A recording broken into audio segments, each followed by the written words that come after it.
Hello up there. It's Brad J. Lamb. You too can become a condo millionaire. The Todd Shapiro Show. Canada Laughs. Sirius XM 168. Hey, Brad Lamb's here, looking fine as always. How you doing, Mr. Brad J. Lamb? I'm fine, thank you. Good afternoon. You're intimidating. Do people tell you that? Never. You ever hear that? Do you ever hear that? Never. What do you think it is? Your success, your stature, your confidence. Your what do you think that is? Well, I'm rather tall. Yeah. And I have a shaved head. Oh, we have an ID for you, don't you? You have a listen. That adds to it. Hello up there.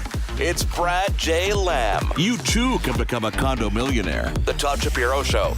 Canada Laughs. Sirius XM 168. See, the pun of the hello up there was your height and condos. I got it. Yeah. you didn't even explain that at all, did you? Hey, how about those Raptors? Amazing. You know, I was, someone asked me about halfway through the first game if the Raptors had a chance, and I said, no way. And they've really turned it around. I'm surprised. Yeah, it's neat. What do you think that is? What do you think turned them around? What's your thoughts on that? I don't know. Maybe the first two games, maybe Cleveland just looked better than they were, or I don't know. Maybe they're just digging deep. It's hard to say. It's a long series, 7 games, so it's hard to say exactly what it is. But I think that they're punching a little above their weight right now. Uh-huh. But it's great for the city. It's great for the Raptors. It'd be amazing. Apparently, Popovich whispered to. Did you hear about this No. rumor? Apparently, the last game against San Antonio when the Raptors were there, he whispered in Dwayne Casey, and some people heard it, that the Raptors would be in the finals. Wow. So he Yeah, said. that's what happened. What an ultimate compliment. That's great. I mean, for a guy who's brought so many teams to the finals, that's really cool. So they might be as. I mean, it's when you've grown up with the Raptors, it's just a little hard to believe they're there yet. But if they're, it's hard to tell over 82 games. You know, there's a lot of crap teams. Yeah. Not that many great teams. So they might be better than I think. Cool. Yeah. I mean, that's fair. Exactly. It's hard to appreciate sometimes teams as opposed to stars of teams. You can always tell who the star is of a team, right. who one of the top players in the game would be, like a LeBron James. But sometimes, again, from a layman perspective, even though I played ball in high school, this team, when they gel, I guess they can be unbeatable. They have 2 great guards. They have great second guys. So they're going to be there. It seems like anyway. We'll see. I mean, the game. I was there on what would have been I guess Saturday, and then I don't know. I saw you there. Yes, exactly. We saw you there. Were you there Monday? No. But the atmosphere. I mean, that do you go to a ton of sporting events? What do you think of that? I don't like the Leafs. So I don't go to Leafs games. I do go to a lot of events outside of Toronto. But are you a Habs fan? I was. I'm not anymore. I'm actually a Pittsburgh fan. Oh, good for you too. What's going on there? Yeah, but the ACC specifically with basketball there's no place like it in North America. It's electric. Like, the fans are amazing. The fact that all those people come to that Jurassic Park thing for hours, nowhere else do they do that. It's an amazing thing to see, and that's what Toronto really is all about is sort of the diversity, the unification, and people getting together and building up this incredible city, which is exactly what Brad J. Lamb Realty has done. Now, last week we kind of got into the history of you, Brad, and explaining from where you started from and what you've taken it to, over 8 billion sold. I was thinking about it. I still kind of don't understand what you do as a developer and the broker on record and stuff. What does sort of that mean? What's that aspect of Brad J. Lamb? Well, so Brad J. Lamb Realty Inc. So I started as a real estate agent and then became a broker about 5 or 6 years later. Broker basically sells real estate, but also manages real estate agents and sort of forms a company where the agents work for you, right? Do you need a certain amount of years as a realtor before you can go and become a brokerage? Actually, you don't. You just have to take a bunch of courses. You could do it. You could do it all in a few years if you wanted to, but most people don't, because being a broker is not that lucrative. It's a different kind of person that becomes a broker. Top real estate agents can make millions and millions of dollars a year in Toronto and in Canada. Wow. And brokers who own businesses, it's harder to do that because the RE/MAX model, which most companies have kind of incorporated, takes a sliver of income from each agent. and takes a desk fee and these sort of death by a thousand cut fees. But it's hard as a broker unless you have hundreds and hundreds and hundreds of agents to make a really great living. So what I did was I decided to be more of a team where I would hire, say, 20 guys to work, or women too, to work around me. And they're on they're on lower splits working in my office and in the bigger offices. So I'm able to make money because I make more from each agent, but the agents do well because they get more business from me. Sure, I would imagine that within these big Remaxes and that kind of stuff, that there would be a lot of competition within agents and kind of some. I know I'm getting ahead of myself, but I mean there would be a lot of like whoever picks up the phone call and gets that, that gets the next one. But when you said you're working with 18 to 20, with the amount of inventory you have to sell and what you develop, and then with also the resales and that kind of stuff, that is it a friendlier? I would imagine it being a friendlier environment. It is. Yeah, I didn't want to work I didn't want to be in a place that everyone's at odds with each other. So. I hire nice people I like. Maybe they're not nice, but I like them. and so we build a team of a lot of the people that work for me are my best friends now, and so that's great. Yeah, it's a great place. I think it's a great place to work, and we do very well. We do about 1,200 sales a year, so each agent does very well. So anyway, I did that, and then I got into the development side of sales, and then I started my development company. So, and I have a bunch of other things I do too. I have a mortgage company. I have a marketing company. I have a construction company. How do you manage all that? How do you delegate well? Do you trust your team? You trust your people? Well, I do a lot. I mean, I'm very controlling. That's for sure. But I mean, in order to be that controlling, I mean, are your days 20-hour days focused on making sure every business is growing and growing properly? I don't know. I mean, I don't ever not work. So I work every day of the week and I work all the time. But work for me is not like sitting at a desk. Sometimes work for me is reading a magazine and getting ideas, or having a couple of beers and talking to people, and then things come to me, right? So I think if you're a creative person and you're a business and a business creator, then you see ideas and opportunities everywhere. And so work is an always thing, but also it feels to me like I don't work. I don't know if that makes sense. No, I'm almost envious of it. I think that's the place where a lot of people would love to be, where A, you're successful making money, but B, your work is your passion. So because of that, it's easy. It's easy because you're loving. It seems like you love what you do. Yeah, I do, and also it's once you've done it enough, like every development is similar to every development. So I sort of. The process is I find a piece of land that I think works. I negotiate and buy it. Then I bring an architect in and we design what we want to build there. Then we go to the city and we fight with them and they say, of course not. We go to the OMB and we try to win, and sometimes we do, sometimes we don't. We market it, we sell it, we build it, and then we close it. And so it's the same kind of process all the way through. I didn't mention financing, which is always fun. So once you get it down pat, then you can do a lot of things because it's the same thing over and over again. Like I don't spend as much time on floor plans as I did 20 years ago because I know them now. I know how people want to live and how they should look, and I only hire architects and consultants I've worked with a lot. It's hard to break in with my company because if I don't know you and you don't know me, it's going to take me longer to work. So I work efficiently, really. That's what it's all about. Sure, and about trust and obviously about their people's talents or skills. Yeah, which you get now. The design part of it, the hiring, the architecture part, that to me as a creative person would be like so fun. Do you still take a lot of joy in that, in creating these new buildings that are not like other buildings? I mean, the process is like one another's, like you explained, but the buildings are they're really very different. What you do, you truly make art in the sky, and is that a big focus? Yeah, that's the number one focus. So, the way, whether people agree with you or not, that's what we're trying to achieve. But I think the way to achieve it is you have to be pretty aware of things going on in the world. You have to be aware of what other cities are doing, what other architects in other parts of the world are doing. And you have to, read a lot of magazines and look at a lot of websites and travel really the world to get ideas and thoughts, and you put all that together. And when I meet with an architect, and I really use the same architect right now all the time, and we sit down for a couple hours to talk about what it's going to be, like if I want it to be like a men's club, like some kind of clubby, woody, bricky kind of old school men's club, but a modern version of that, and then show me what you think. Show me how you think that would look, and he'd show me, like, no, that's not what I want. I want more like this. And we work on it over a period of a month to kind of get the ideology around the building, and then sort of fine tune it and cut it.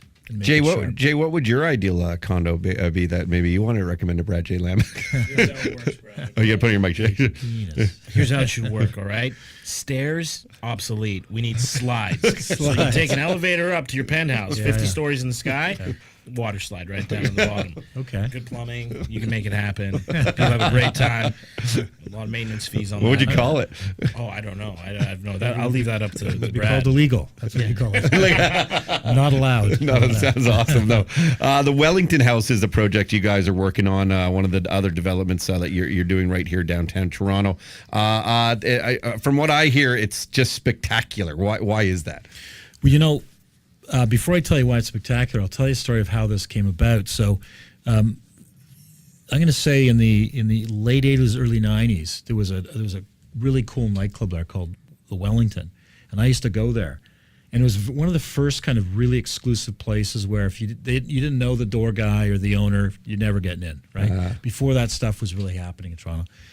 And then they, it kind of operated as a private club for a while, and then it closed. And there's these two beautiful mansions, like some of the last original mansion on Wellington, because Wellington Street West between Spadina and Bathurst used to be the place to live at the turn of the century. And then the war came, and they knocked down the mansions to build armament factories and textile factories, and only this was the one house that remains. And I often wanted to, like, as I drove by, I'm like, I would love to buy that and do something cool with that. And then an opportunity came to me to buy it, and we were successful in our bid to buy it. And we wanted to keep the house intact, like the original historic part of the property, and our plan is to drag them to the front of the lot, put a cool two-story restaurant there with a big patio, because there's a lot of great patio opportunities. If you go next door, there's a Select Bistro, there's a massive patio, sure, patio like that. And then we're building this really slender, it's 42 feet wide and 210 feet deep slab of a modern building. It's got the craziest windows. It's impossibly thin, and it provides some really amazing floor plans. So we're super excited about it, and hopefully in September we're going to bring it out to people to take a look at. That's where you'll launch because how does that work? You get the plan in place, and then there's like a big marketing launch, I guess. Is that how that happens? Well, the way we do it is, I've sold 25,000 condos, but I think of my own buildings, I think it's around 4,000 units. So we have a lot of people that want to buy in our buildings without even making them available, right? Wow. So privately, quietly. So what we usually do is we take a few months before we open the sales office to notify loyal people from the past and say, hey, you can beat the crowds and don't have to schlep through in lineups and stuff at the sales office, and you can buy or you can reserve early. So we're sort of going through the process of showing the building to people and seeing if they like it. The general grand opening for everyone would be in September when there's a model suite. We're going to build a model suite on site, a sales pavilion, and all the other sales things that most people need to make a decision. Because it's hard to make a decision without seeing what you're buying. Sure. And right now, the people that are reserving units have done so with us many times in the past. They don't need a lot of information to make the decision. They trust that we're going to deliver is going to be good. What a great place to be. I'm always amazed, Brad, when you guys build these, Brad J. Lamb Realty will build these showrooms. And I think to myself, man, that showroom is probably more than most people's homes. Like the investment that goes into that alone. Yeah. It's like, I guess there's no cheapening out on that stuff. I mean, you really got to show people the vision, because I guess people's minds sometimes don't take them there. Yeah, well, there's two things. The first thing is we could probably sell our buildings without building them. Okay. But you know how Apple built their Apple stores, and the philosophy was they don't care if they make $1 out of those stores. That was a replacement to newspaper advertising and TV advertising. Mm-hmm. You walk into an Apple store and you go, holy shit, this is an amazing product. Look how cool this store is. The product's cool. They're cool. So we build sales offices to market our product, Lamb Development Corp product, and Brad J. Lamb Realty Inc. is a representative selling that product. So we build those things so that you walk into our showrooms and go, wow, this stuff's awesome. Whether you buy or not, we care, but it's not the end of the world because it brands our product, right? So it's just if we have 5 or 6 showrooms around the city and you walk into them and then you talk about how much you like the product, it's really like an ad somewhere, you know? So we want to sell units through the sales office, and we do, but that's not the only reason why I build sales offices. I also build them as an advertising vehicle for our brand. Does it put pressure on other developers to see when you're doing it with such quality that you do it, that they got to be like, you know, we got to pick up our game? Like, is ultimately that a good thing for all consumers? Well, I mean, I like to think of that, but I don't think many would admit that. I think, truthfully, I don't think most developers care about that deeply. I think, and I also think part of it is they don't understand. Like, to become a good developer from the standpoint of the technical side of it, like a Tridel, which I think builds garbage, but it's quality garbage, right? So no one complains about a Tridel product because it's well built. But from the style of it, is Tridel an advertiser? No. I would never. You're exclusive. So don't worry about that. Okay. Get some phone calls from them. Okay. But what I mean is, by Tridel is a corporation that they think they care about design and style, but they don't really understand it, right? So in order to lead a company to deliver high quality, stylish product, you have to be a student of high quality, stylish product. You have to understand design and architecture, not to the extent you're an architect, but you need to be able to look at something and say, that's beautiful, right? It's like when you look at a pair of shoes, right? You can look at one pair of shoes and say, those shoes are awesome. And another pair is not so awesome. And you wear those awesome shoes. And other people don't get why those shoes are awesome because they don't have style. They don't get style, right? Yep. So I think the problem with developers is that they don't care about that as much as they care about making money. Making money is important, but it's just really that they might think they're doing good work, but it's not good work because it's not architecturally and design driven. It's almost as if they're oblivious to it. But so they're just putting out something that they think people want to live in, but not something that people are going to be passionate about living in, and that's what you want to create. Yeah, absolutely. Not everybody drives a nice looking car. Hey, on a softer note, you're taking your daughter to Disney World. That's so sweet. Yeah. How old's your daughter again? She's 3.5. 3.5. Yeah. Has having a kid changed at all? Oh man, yeah. How so? Absolutely. Well, first of all, I wouldn't go so far as say I hated kids before, but I didn't understand the appeal of kids because I was never around them. I was a bad uncle. I was never really the best uncle. Now I look back and I was really kind of a shitty uncle. I could have done a better job. My brother's kids, but now I have a kid. I get it. Like they're amazing, And now I find myself in elevators where there's kids and they're misbehaving, and I'm like, wow, like that kid's kind of neat. I understand what's going on with that kid, and I never got it before. It's an amazing experience. I'm not sure I want more kids. I've one, and I find that one's a lot for me. yeah, it's fair. But she's terrific, and I'm super excited about going to Disney World.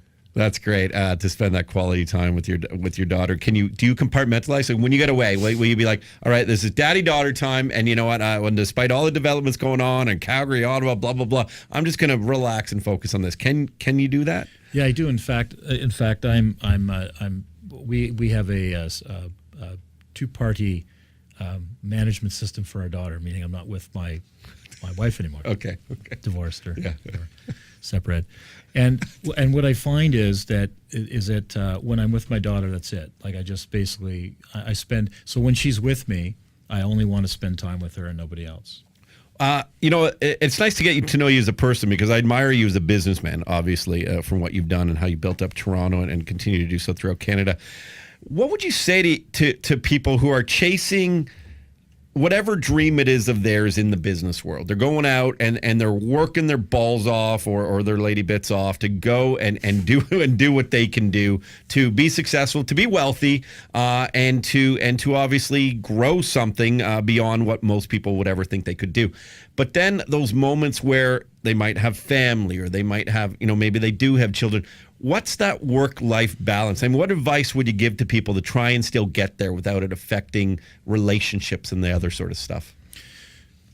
Well, I mean, what I learned early on is that so first of all, you need to do what other people are not doing, right? So what everybody does, what most people do with their life, why most people don't have any money, is they work to live, right? They don't really care about their job, because they want to have free time with their family and everything else. So I think the first thing is you have to do something you like so you can really excel at it and make money, a fair amount of money. At least what I mean by a fair amount is a fair income. Sure. And then what you need to do is take 10 or 15% of what you make and put it away. And you need to discipline yourself that you live on less than you make.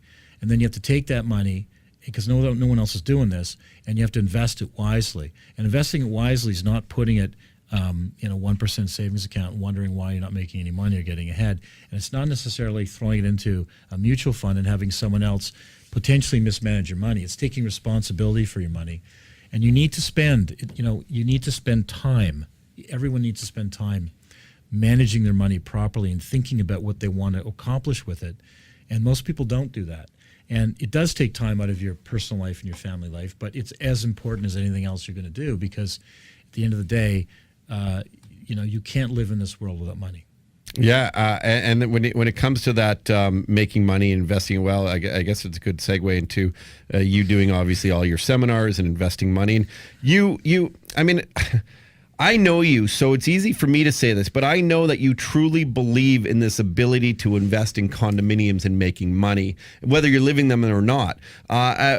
I guess just to explain to someone listening right now going, you know what, maybe I should be, instead of wasting it on expensive restaurants or the next beautiful piece of item that I don't really need because that purse might not be relevant to me and my fashion sense in 6 months from now, but start to put those, few $1,000s away a month that might make that difference in buying a condo. Why is that you believe in it so much still, and how can people go and probably get this great investment? Well, I'm not saying that it's condos specifically. Okay. I mean, I'm saying, condos work because if you let's say you live in a house and you want to invest in some other form of real estate, if you buy a duplex or a triplex, I guarantee you're going to sell it in a few years because it's a pain in the neck. You got to collect from 3 tenants. The rents are typically lower than they'd be in the condo market. You have to constantly repair and fix that house, and it's draining. It's just draining, and it's like, I'm not getting ahead fast enough doing this. It's terrible. I mean, if you just did it and you did it for 25 years, you do very, very well.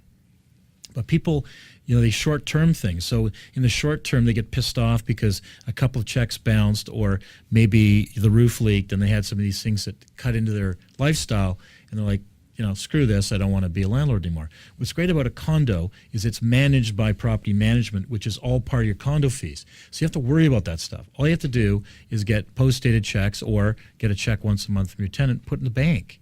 Nothing really goes wrong in your condo, right? It's you've got appliances, a toilet, a sink, a shower, and a kitchen sink, and all of the stuff's new, and a lot of it's common. Like as soon as it leaves the wall in your unit, and it's common, it's maintained by the condo corporation, so it's so much easier to do. But the thing about real estate is this: like, I've had more talks with hedge funds and debates with economists who are just super negative on real estate, just always are, and radio guys and TV guys and journalists, and I just named hundreds of these people that are just always asking, if and when things will go bad. And here's the thing, I know people that have bought buildings for, and this might seem like a lot of money, but 10 years ago they bought a building in Toronto, like a little office building, for $1.5 million, and they had a small business and they ran the business out of it. And that building today they're selling for $8 million. So I don't know, is that $6.5 million a lot of money? Beyond, I mean, and yeah, of course. Okay, well, I'm being facetious. Yeah. So the guy, this person would have bought it with if he's got a small business, he could have bought it with the help of the BDC, right? Who would have given him like a 90% loan. So he would have come up with $150,000, moved his office, and he had to pay rent anyway. Yep. Moved his office in, maybe rented the ground floor. It was exactly the same transaction as renting. And then 10 years later, he's got, his businesses were zip, maybe, but he's got $6.5 million of profit. Plus, he's paid off a ton of mortgage, probably another $500,000 or $600,000. So he's got about $7 million that if he wants to in 10 years retire. And that's happened. That happens all over the city. And I tell this story to journalists, and there's always, and others, not just journalists, but other people who are skeptics of real estate. Like, yeah, but. There's no yeah, but. I could give you thousands and thousands and thousands of examples of this. There's guys that start off buying, a house for $200,000, they end up living in a $4 million house because they climb a property ladder. Every 10 years they sell it and they make money and they buy a new house. And they end up with a very expensive house. It's happened for the last 70 years in Canada. I mean, when will people believe it and stop thinking it's bullshit? Well, and also with you, I would imagine, Brad, is that it's not like you're sitting there going, oh, yeah, the markets are going up and you're going to be fine. But you're investing back in. I mean, you're buying, that land you're buying now, Wellington House, say, I'm sure 10 years ago would have been a lot cheaper to buy. And you're obviously investing back in knowing that it's going to continue to grow. Listen, I'm going to tell you something, and this is not to brag, but where I built Theatre Park. Brag away, by the way. You're allowed. Okay. All right. Yeah. A parking lot that I bought in 2007, just before the recession. It was $10 million. It was the biggest deal I'd ever done. And the parking lot was throwing off about $400,000 of net income. So it was a 4 cap, pretty good for a parking lot. And it was fully managed by a parking lot operator. So I got a check every month for $35,000. I bought it to do a high-rise building. I ended up getting a 50-story tower on that property. But I'll tell you this. When I bought the property, it took me 3.5 years to get it in the ground. When I got it refinanced to get an appraisal on it when I was putting it up and building it, I paid 10. It got appraised at 18 million, and the city of Toronto put a value of 18 million on it for the parks levy. So it was a real value. So if all I had done is bought that parking lot for 10 million, put 2 million down, borrowed $8 million, the 400,000 would have covered the cost of the $8 million. I would have made $8 million in 3 years. Just on a flip of a knife. Now that happened in the recession. I bought it in 2007, and in 2010 that was the appraisal, and that was with a recession in the middle of that. Right? And so what I say to people about real estate is it doesn't go up all the time. That's fantasy. It goes down. It does. Don't sell when it goes down. Simple as that. Weather the storm. Yeah. Weather the storm. And I think that's the best advice that people can have. If you're going and buying a condo, just make sure that if there's a downturn there for a few years, that you're have enough income coming in to get through those times. And I think that's pretty smart advice, right? Yep. Knowing what and again, nothing's too secure in life, but it's within reason. Don't go too crazy. And then slowly you can build up that portfolio within real estate. Yeah, the thing about real estate, it's not like inventing Facebook and in 5 years being a billionaire. Mm-hmm. It doesn't happen that way in real estate. It doesn't happen that way when you make orange juice or you make cars, right? Unless they're Tesla cars. But all of these things take decades. You have to be patient. To get rich in anything takes decades. You have to keep doing it and doing it and doing it and doing it and sticking to your plan, and you'll eventually get there. Well, listen, Brad, that's why I love you coming on the show, because I really think you're going to help turn people's lives around by just giving them this valuable advice. And it's not me kissing ass. It's me respecting everything you've done. And it's great that you're kind of sharing your knowledge with us, and have fun in Disneyland when you leave. Well, it's in August. So it's not till August? Yeah. I thought it was sooner. Okay. No, so are you going to Game 6? I have tickets for Game 6. You have tickets? I have my daughter, so I don't know if I want to leave her for Game 6. Oh, that's that's love. That's beautiful. Brad, thank you so much. Brad J. Lamb Realty. Go to torontocondos.com for all your information to look at all the different projects that we're working on. And Brad will be with us every single Wednesday at 5, except when maybe he's in Disneyland. And thank you very much for being here again, sir. Appreciate it. Brad J. Lamb Realty. The Todd Shapiro Show. Canada Laughs. Sirius XM 168.